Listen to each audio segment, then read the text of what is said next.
This is completely a separate subject, but did you really climb Mount Everest I did. without I oxygen? did. Not without oxygen, no. With Oh, oxygen. I saw a video of you saying something about climbing Mount Everest without oxygen. I was like, what? No, not without oxygen, no. That's impressive, Uh, though. That's awesome. What made it sounds like you've lived a very interesting life.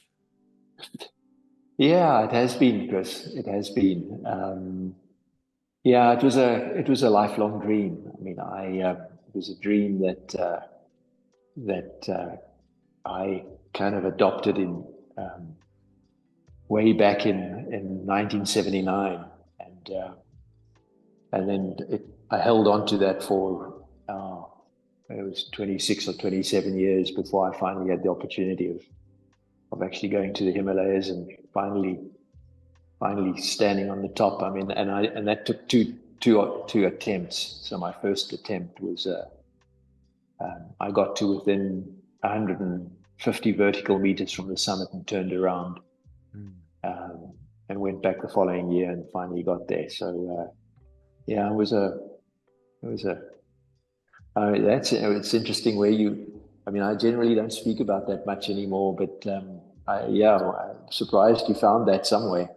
Yeah, I did come upon it just looking through uh, your videos. And I was like, uh, is this the same Ronnie Muhl? Like, what an yeah. interesting guy.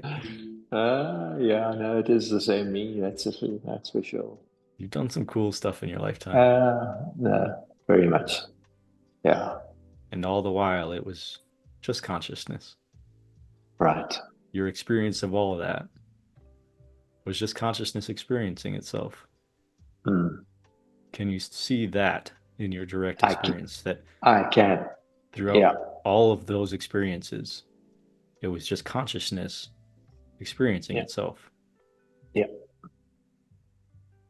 And so the more we can yeah. bring this into our direct experience, regardless of whether we're summiting Mount Everest or sitting and smelling a flower or bananas, it's all just consciousness tasting itself, knowing itself, seeing Mm. itself, hearing itself. It's one essence, and there's no division amongst it. Yeah, And this isn't intellectual. This needs to be done in your direct experience. This needs to be investigated. right. And this can be investigated through a lot of different prompts. But like I said, the ones that I like is what actually is this? Or what knows this? Right. That delivers you into the essence that is just purely present. And so is it just asking that question continuously? It's It just can be. as and when an experience arises, it's just what knows this experience. It's just constantly, so that in many ways that I should almost adopt that as being um, a mantra, a prompt, just constantly zooming out and asking that question. Only if it does something for you, only if it Right. seems to dissolve the boundaries between you and Uh, whatever you're experiencing. If it's doing that, it's working. But ultimately, right. that prompt is only to get you to dissolve the barrier between Mm. this assumed self of that this assumed self of experiencing, or this assumed self of the experiencer, rather. There is no division between what is experienced and the one experiencing it. There's just experience. Right. And so if that prompt can bring you into the direct reality of this, then yes, that's for you. But Yeah. if you find Then use something it. else that brings you into that, then follow that. Like this really is about following your own intuition. You know, that in your direct experience, investigating the nature of it. Mm. However that works for you, You're right. without any interpretive model of mind, you know, without taking any of this reality into the mind and trying to come up with a story about it. As soon as Right. as soon as you see the Yeah. mind writing a story about what's being experienced, you know that you've already assumed separateness. Right. So just jump back before that happened. Yeah. Before the story begins being written by mind, which is a seeming automatic process for the human mind. It's just kind Yeah. of what it does. Right. It does. Yeah, absolutely. But all of these mantras, all of these prompts, anything I'm telling you is really just an attempt to get you to go before the story is written and experience presence as is. Then, Yeah, that's a good metaphor. Before that story is written, yeah, it's a wonderful metaphor, or a wonderful phrase to, um, yeah, is to catch myself before that happens, because I'm mindful that my mind is going to create that story. I mean, it's done that its entire life. mm-hmm. Uh, hmm. The one of the great things about YouTube and about the age we're in right now is there's so much information about this that it's readily available to everybody. You know, you don't have to go off Yeah. into some cranny of the universe or some distant Himalayan mountain, although that Right. sounds pretty freaking cool. It's not required. You can still do that, but It's it's not not. required anymore. You know what I mean? Absolutely. But Absolutely. then also the part of that that isn't so great is it can seem to complicate this issue. You know, when there's so many different people pointing from all different directions, if you can find your one direction that works for you, great. But it can get a little confusing. We can complicate this idea of enlightenment and awakening and liberation and self-realization and think that these all are all crazy, like grandiose things and go searching for higher experience. But really, all of these things happen automatically when we just delete what's not true. We go past the illusion of mind, the illusion of separation, and rejoin the presence that's already undivided. And when we can do that, self realization, awakening, all these other terms that we give it happen automatically. It's just those Right. terms just describe this awake presence that's undivided Mm. already. Yeah. Yeah. Chris, you're so right. There's so much material out there. And what I have found over the last many months now is that I no longer sift through that lot. I mean, there was a time I was doing more of that. I just find, for the reasons that you've just described, is that I, I actually think that it can add to um, being more confused in many ways. I find that, that many so-called teachers that I was listening to, I just don't bother with any longer, um,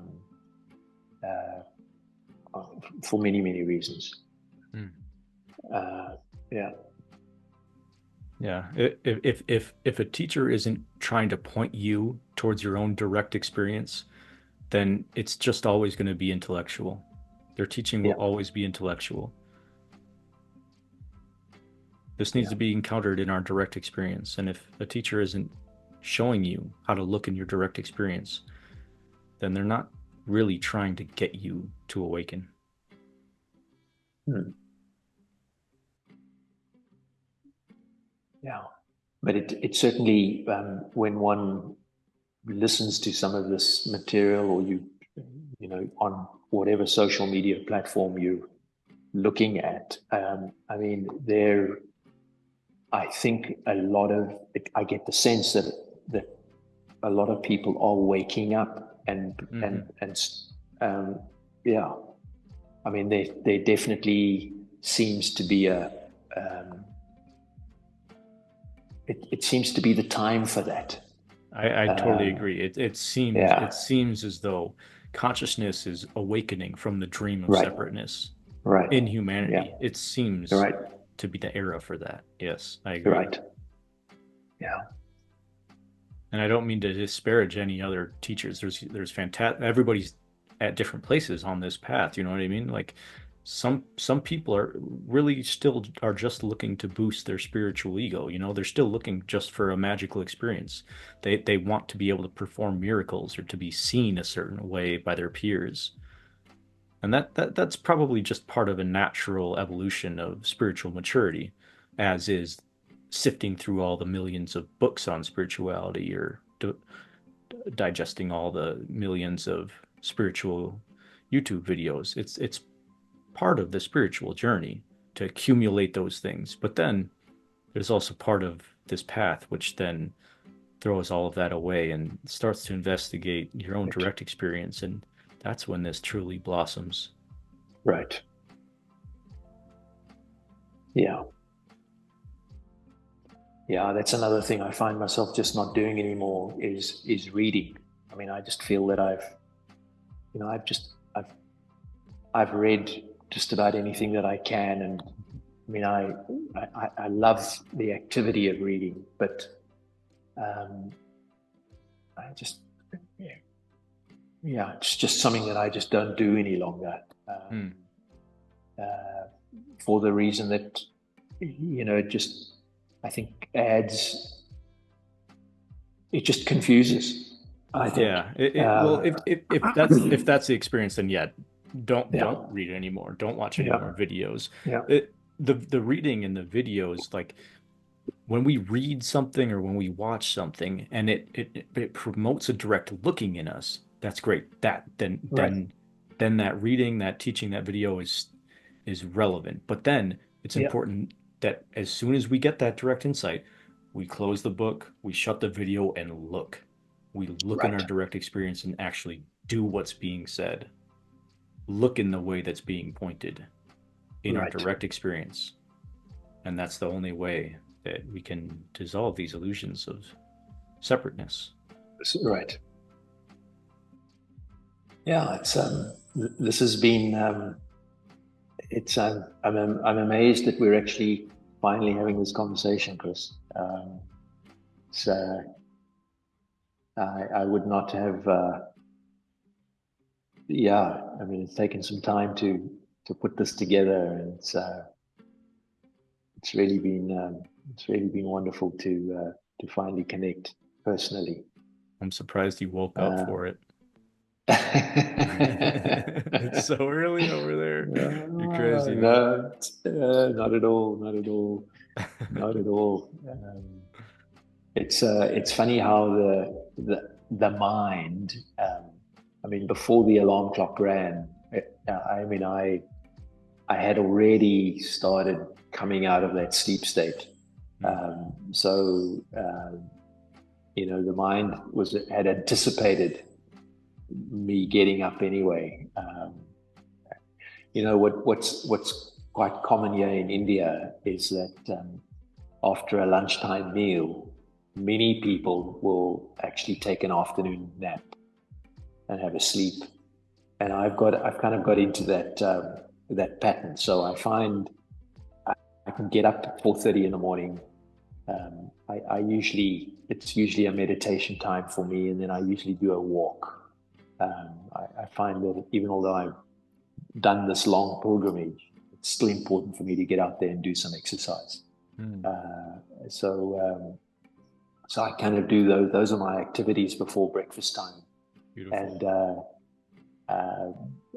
but then I do need that afternoon. I usually have an afternoon sleep, usually about an hour, and it's usually the best. It's the most wonderful sleep, and it's a catch up. I kind of call it the catch up sleep. So yeah, today I'll probably do an hour and a half, just a bit of a catch up because of the slightly earlier morning. But this is the most wonderful time of the day. I mean, I find that you know some meditation first thing in the morning around starting around 5 a.m. for me for an hour, is really good time.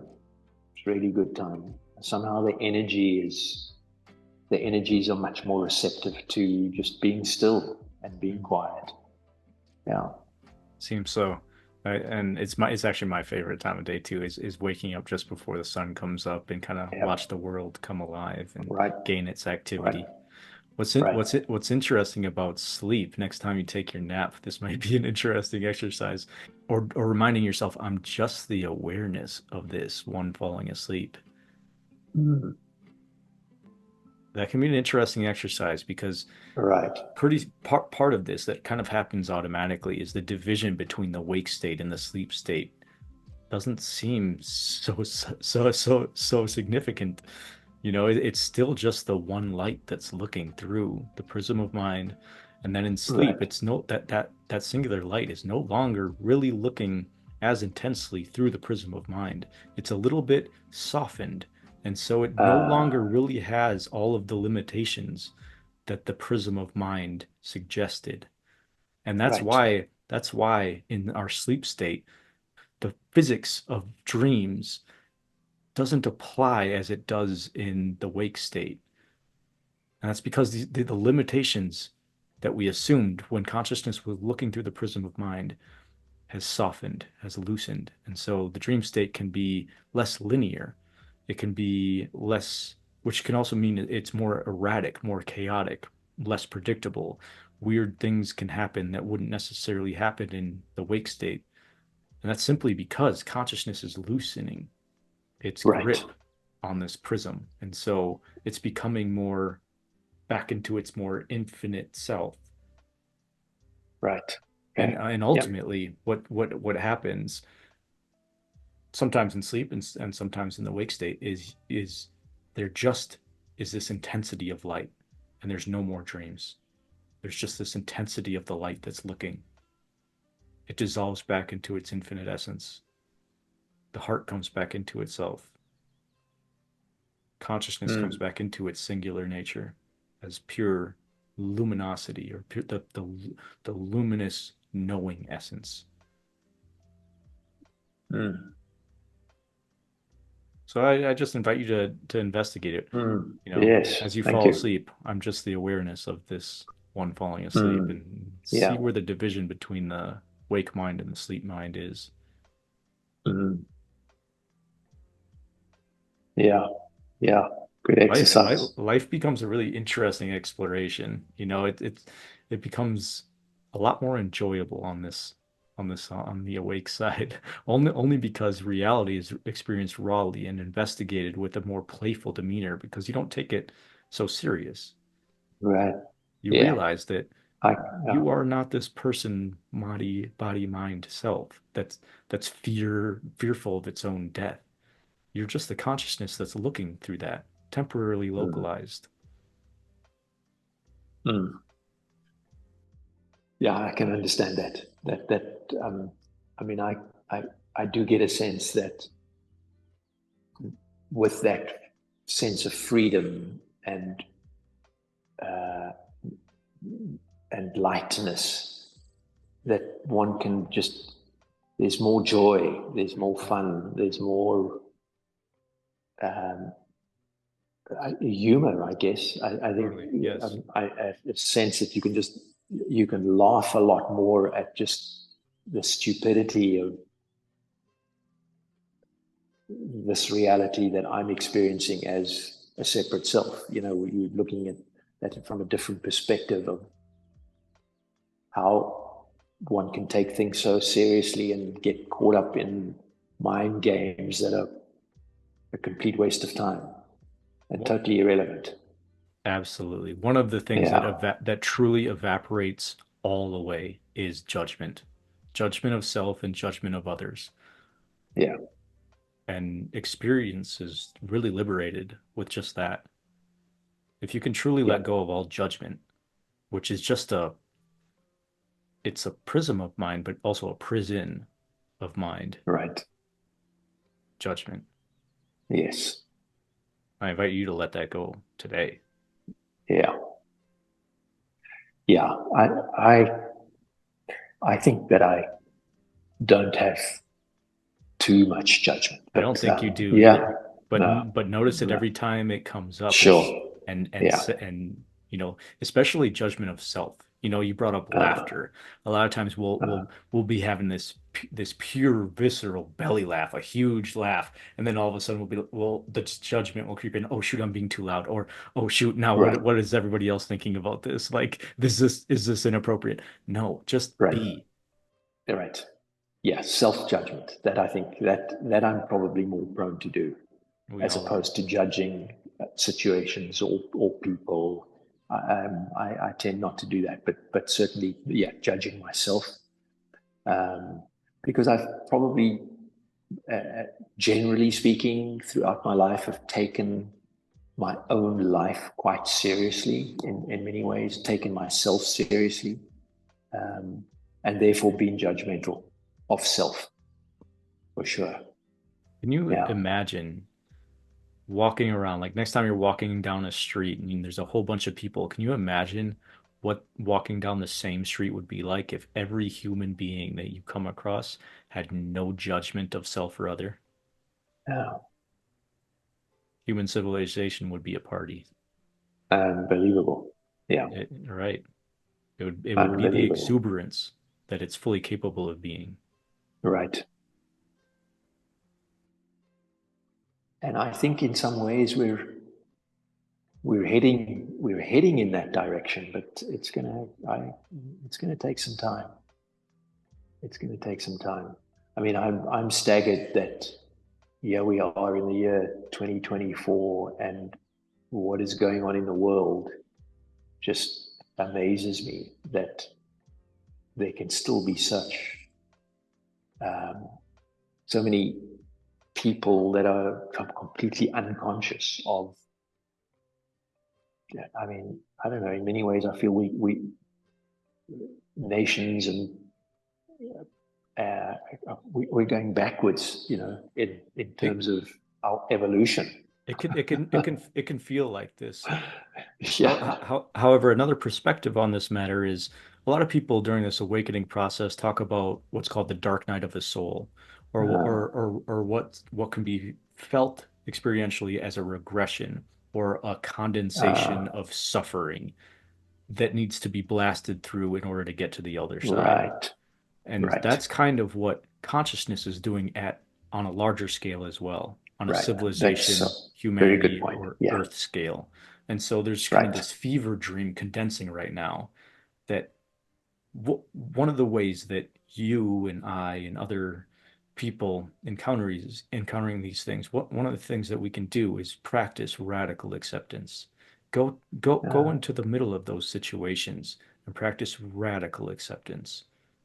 Another way of doing this is anytime we feel a contraction in our body or a contraction in our experience, we go to the middle of it.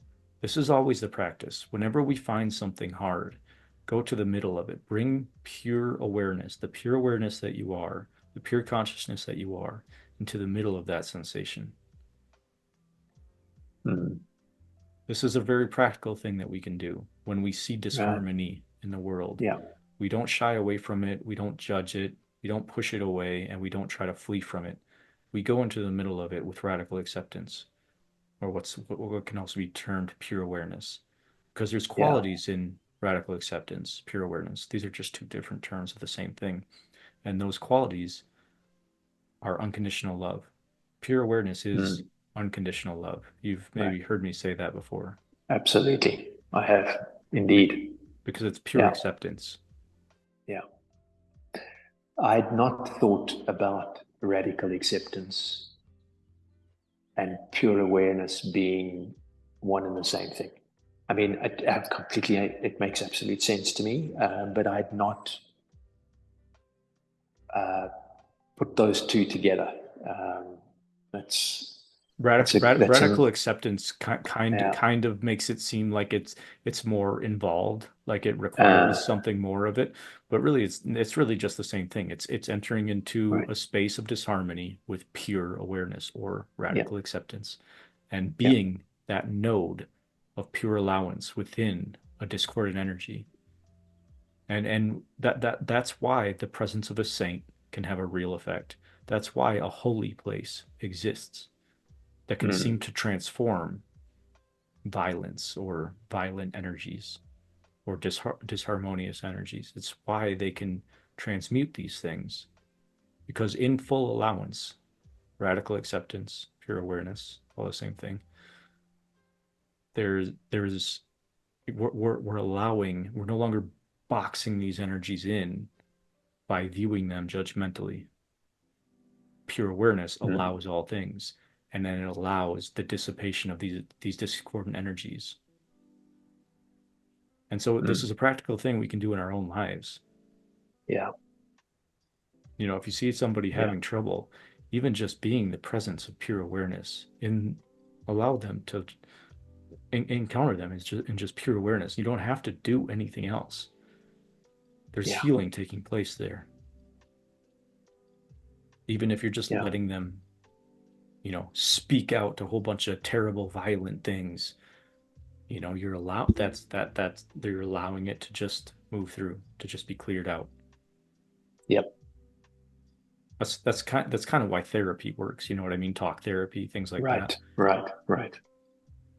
Yeah, And why the therapist doesn't even oftentimes really do anything. They're just yes, kind of the pure awareness in that situation, but yet there's right. healing. They don't necessarily know that, but in pure awareness and pure allowance, there's healing that's taking place. Yes, And yes, we can do this internally in our own lives anytime there's a judgmental thought or a disharmony in the body or the mind, or in our lived life experience, what's perceived as external. But like we said, there's nothing external and there's nothing internal. There's just consciousness.